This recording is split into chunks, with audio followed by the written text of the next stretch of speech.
నమస్కారం. ఈరోజు ముఖ్యంగా మీ ముందుకు రావడానికి గల ప్రధాన కారణం బీసీల అంశం చర్చించడానికి. ఈరోజు తెలంగాణ రాష్ట్రం కావచ్చు, దేశం కావచ్చు, బీసీల అంశం అనేది ఒక చర్చగా మారింది. మరియు బీసీలలో చైతన్యం రగిలిందనేది అనడానికి అక్షర సత్యం, నిలువెత్తు నిదర్శనమే మొన్న జరిగిన సర్పంచ్ ఎన్నికలు కావచ్చు, మరియు ఈ యొక్క మున్సిపల్ ఎన్నికలు కావచ్చు. అయితే సామాజిక న్యాయం, రాజ్యాధికార దిశగానే బీసీలు ప్రయాణం చేస్తున్నారనేది అక్షర సత్యం. మనందరికీ తెలిసిందే, ఈ మధ్యన బీసీలలో బాగా చైతన్యం పెరిగింది. ఇప్పుడు రాజ్యాధికారం కోసం కూడా ఒక సుదీర్ఘ ప్రయాణం కూడా ప్రారంభమైందనేది మనందరికీ తెలుస్తూ ఉంది.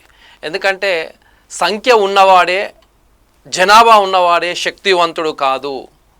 జనాభా ఉన్నవారు సంఘటితమైనప్పుడే శాసించగలమనేది ఒక్కసారి మనం గుర్తు చేసుకోవాల్సిన సందర్భం తెలియజేస్తున్నాను. ఎందుకంటున్నానంటే, జనాభా ఒకసారి చూసుకున్నట్లయితే రాష్ట్రంలో, దేశంలో 56% జనాభా బీసీలు. కానీ రాజకీయ ప్రాతినిధ్యం మాత్రం నిజంగా చాలా బాధాకరం. 15% దాటకపోవడం. జనాభా దామాష ప్రకారం ప్రాతినిధ్యం ఉండాలి. ఈ వ్యత్యాసాన్ని తగ్గించకపోతే రాజ్యాధికారం అనేది మనకు దక్కదు.